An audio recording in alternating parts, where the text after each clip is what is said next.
13 अप्रैल को जो हम भगवान राम का आशीर्वाद लेके हम लोग बाहर निकल रहे हैं। आप देखिए कितनी अच्छी लाइटिंग है, देखने बहुत सुंदर लग रहा है। ये रामलला का मंदिर है, ये अयोध्या में स्थित है।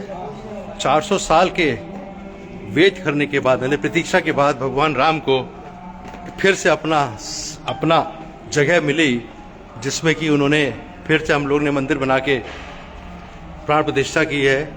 भगवान राम जो त्रेता युग में आए थे और जब रामलला थे, उस समय उन्होंने कभी भी किसी को ये नहीं बताया कि मैं भगवान हूँ। उनको पता था भगवान है। उन्होंने कुछ ऐसे कार्य भी किए। एक सेकंड। जबकि द्वापर युग में जब कृष्ण भगवान आए थे, उन्होंने शुरू से ही कृष्ण लीला करी थी, जिससे उनको कई लोगों को पता लग गया था कि ये भगवान हैं। रामचंद्र जी ने जो त्रेता युग में आए, द्वापर बाद में आया, पहले राम आए फिर कृष्ण आए।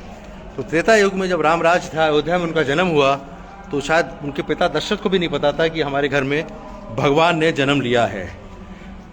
तो जब उनको, ये एक बहुत एक स्पेशल बात है कि जब भगवान राम को जाना था वन में, तो उन्होंने खुद, एक ये वाल्मीकि रामायण की कथा है कि क्या कैकेयी ने जानबूझ के उनको वन में भेजा 14 साल का वनवास, या भगवान राम ने खुद मांगा।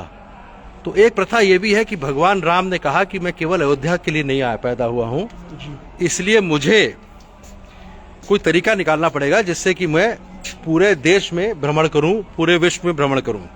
उन्होंने कैकेयी माता से रिक्वेस्ट किया, उनके पास गए कि आपके पास इनके 4 वर हैं, उसमें एक वर ऐसा मांगिए जिससे कि मुझे वनवास मिले 14 साल का, जिससे कि मैं और विश्व कल्याण कर पाऊं।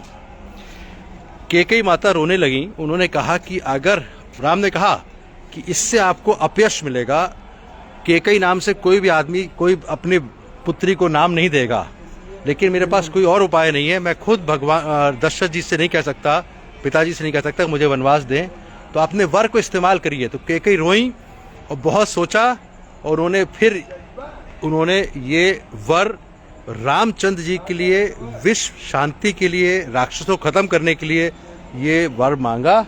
और भगवान दशरथ ने उनको वनवास भेज दिया, रोते रोते, बिना जाने हुए कि ये क्यों मैं कर रहा हूँ। एक्चुअली सारा कुछ रचयिता, इस पूरे कहानी के जो सूत्रधार थे वो खुद भगवान थे। तो ये है।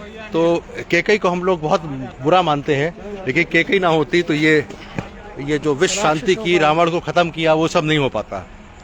Doctor Vivek Gupta from Ayodhya on 13 अप्रैल 2024। आप देखिए प्रांगण कितना सुंदर है, भगवान राम का मंदिर। साथ में हमारे साथ बैठे हैं चैतन्य और अशोक जी के साथ, और ये चौबे जी, हम लोग सब फोटो खींच रहे हैं और भगवान राम का आशीर्वाद दे रहे हैं। बहुत बहुत चौबे जी यहाँ के पोस्टेड हैं, यहाँ पे सीआरपीएफ में, और इन्होंने, हमारे हनुमान हैं, ये हमेशा दर्शन कराते हैं। पिछली बार इन्होंने 22 जनवरी में इनसे मुलाकात नहीं थी, 26 मार्च को हमारे पिताजी और माता जी को दर्शन कराए। व्हीलचेयर लेके खुद गए, खुद व्हीलचेयर लेके गए, और इन्होंने व्हीलचेयर अरेंज दे कि खुद चलाई भी पूरा व्हीलचेयर से। जबकि उस दिन इतनी भीड़ थी कि आदमी एक दूसरे पर चढ़ रहा था, उसके बावजूद ही अंदर लेके गए और उन्होंने करा। हमने कहा ये तो नई दोस्ती बनी है। आज उन्होंने 13 अप्रैल को फिर हमको दर्शन कराए हैं। मैं और मेरा छोटा बेटा चैतन्य यहाँ पर आए हैं। बड़ा बेटा चिन्मय सुबह कह रहा था पापा हम भी आ जाते तो चलिए अगली बार उनको भी लेके आएंगे। Thank you very much doctor Gupta on 13 April from Ayodhya. Thank you.